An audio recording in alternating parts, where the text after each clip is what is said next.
Hey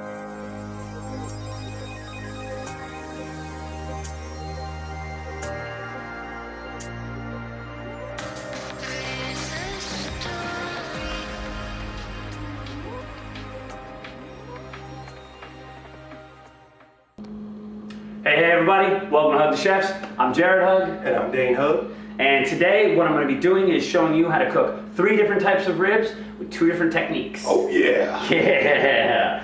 So what we've got here is we've got our spare ribs, our country style ribs, our baby back ribs, and some of the ingredients we're going to be using throughout this process. Hold on, brother. You forgot one more. You're right. Thank you, Dane. I did forget our other brother, JD Hug. He's the best Hug. Mama loved him best. She always did. She always did. Well, let's get prepping. All right, cheers to that, brother. Slam. All right, everybody, so we're gonna start with the country style ribs. Now, listen, you can do country style ribs on it. You can do any of these ribs that we're gonna do today, pretty much as far as whatever style cooking you're gonna do, but I'm gonna show you my personal favorite. Now, with the country style ribs, I like to use the crock pot because you're just going to allow them to slow cook in a liquid, and it's gonna infuse all that flavor into them. We're gonna start off by dry rubbing these, and then we're gonna kind of make a marinade with all this stuff and pour it over these ribs. You know, you need to make sure that your marinade goes over the top of the ribs so that you're cooking them evenly, kind of like you would do with short ribs. So let's kind of go over some of the ingredients here. Actually, you know what? I can just make the marinade right now. And I love Sweet Baby Ray's, so I'm a little biased to it, and I will always use it. Okay, that's not gonna work. So this one is the hickory and brown sugar, and this one is the regular barbecue sauce. So we're going to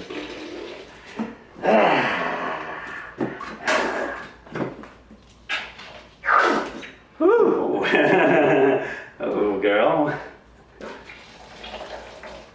It's gonna take a fair amount of this stuff. Oh. I can't even with me right now. Okay, then we're gonna add a little bit of Jack Daniels into the. It's a punch in the face. A little bit more, just because. Hello. A little bit of vinegar. What vinegar does is it actually helps break down the meat, and so you're gonna get a way better flavor of the meat, and it's gonna be a whole lot. It's not gonna be as tough, if you will. Not that these are gonna be tough anyways. So I added probably about 2 ounces of this. You want like a splash of this. I'm not gonna really go into exact amounts, but you know, you guys get the gist. Worcestershire sauce. Give it 7. That was a little more than 7, but whatever. 7 shakes. A little bit of this dark barrel big balsamic from Battistini Farms that you guys have seen in some of our other episodes. Mostly because this stuff is freaking awesome, and it's gonna add a wonderful flavor. And balsamic, I like even more than other vinegars because of the color, and it also helps break down even more, and it's generally aged. And we're gonna do a little cheerwine, because cheerwine's freaking great. If you're not from the South and you don't know what cheerwine is, Too bad! too bad, I'm sorry! All right, so now that the marinade's done, I'm gonna go over here and dry rub down these ribs. So we used some stuff from Schreiber because, like I've said in other episodes, they have absolutely wonderful seasonings, and these are 2 that I really enjoy. So you got roasted garlic pepper and their signature searing seasoning, which has coffee and cocoa in it. And coffee, which I have learned a lot recently, along with chocolate, are amazing for flavoring meat. So it's okay to put a bunch on here. You really want to coat all the meat. Kind of like a meat coat. And I wonder if North Face makes one of those. We're gonna get a little dirty and grimy. Get in here and really toss your meat. You want to let this, you know, cover everything. Now, I will say that when people don't silence their phone during a video, it can become problematic. I don't know who may have done that, but whatever, director guy. It's best that if you have the time, we're kind of on a time constraint, but if you have the time, let this sit in the either the refrigerator overnight or let it sit in the refrigerator for an hour. But like I said, we're on a time constraint, and this won't really matter because we're cooking everything together, so it's going to really infuse the flavors into the meat. All right, I'm going to mix that up, add this over, and we're going to get it in the crock pot.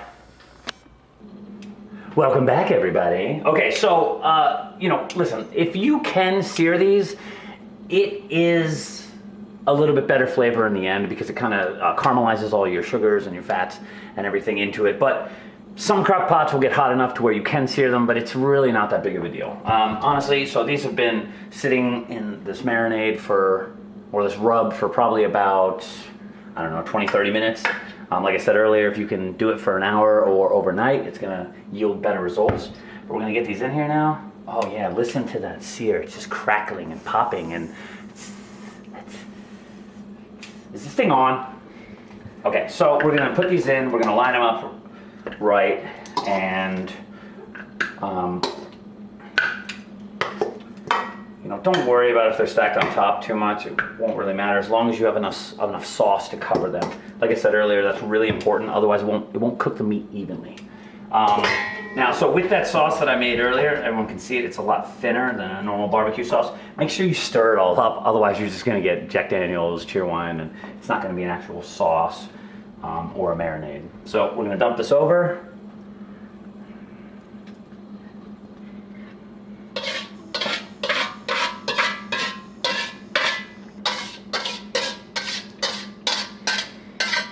Looks like that amount was perfect.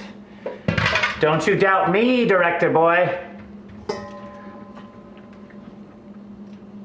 Totally covered. And we're gonna turn this to low heat on this one. Holy shit, that was hot and I just burned myself.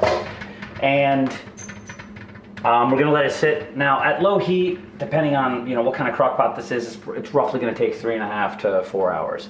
But I think low on this is actually medium. So it should take about 2.5 hours. But honestly, you really have to understand your crock pot. Get in touch with its inner feelings and see what it is deep inside, and then you will know it. Now don't forget, Jack Daniel's is para caballeros, or gentlemen. So make sure that you add just a little bit and a little bit more into your sauce. Liquor will never hurt anything. Jack is for cooking, but it's also for drinking. Slam, but gently.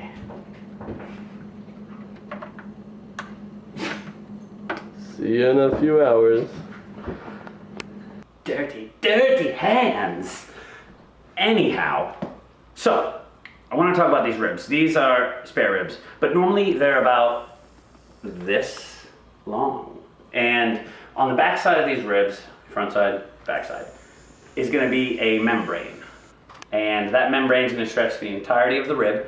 And it's really important that you pull this off. What you can do is you can kind of find at the edge here a little area, you can slice it. It's kind of like silver skin or something tough on other meats, and you want to peel the entire thing off. If you don't, your meat is going to be really tough, and it's actually going to curl up, which will not give you the best amount when you're cooking them in the oven because they'll be all curled and stupid.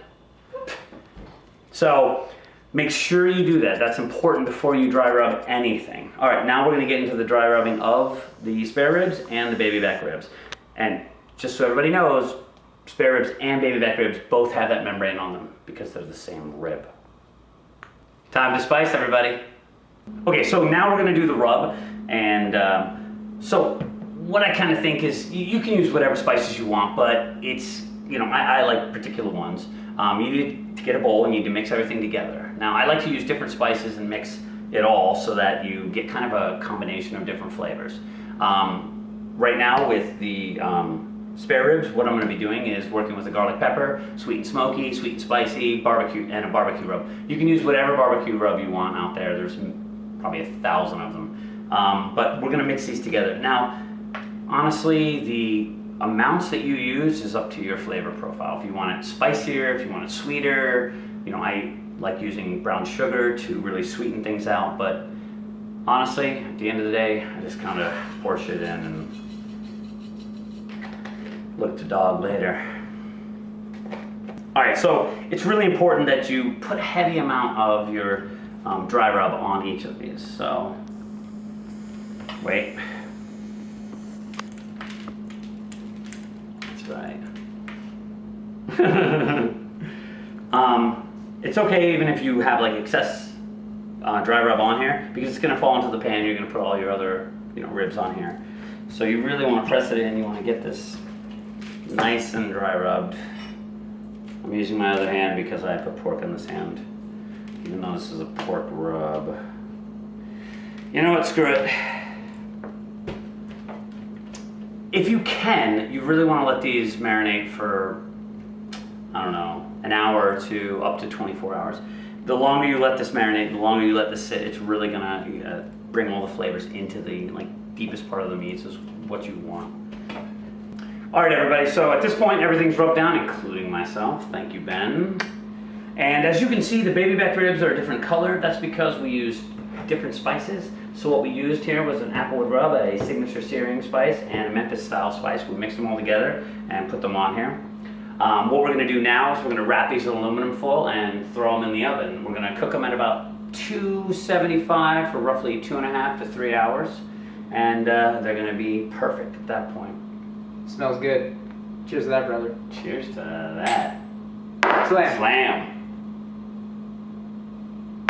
Okay, so as you can see, they're individually wrapped. I have literally no idea why I individually wrapped them, because you could just put them on the tray and wrap the whole tray, but let's not get into semantics here, people. So, what we're gonna do now, get them in the oven. About 2.5, 3 hours later, I will see all of you. Finally, Dane, we're done with these ribs. So, we've got our baby back ribs, spare ribs, and country style ribs. Jared, can you please not lick the ribs? I mean, I'm trying to, but I mean, okay. Yeah, you're right. All right, so I'm Jared Hug, and this was poor JD Hug. He lived a good life, but he's finished. And I'm Dane Hug. Cheers to that, brother. Cheers. Slam. Slam. Whoa, what the? Oh my God. I'm Dane Hug, and she just took my shot Dane. right in the kisser.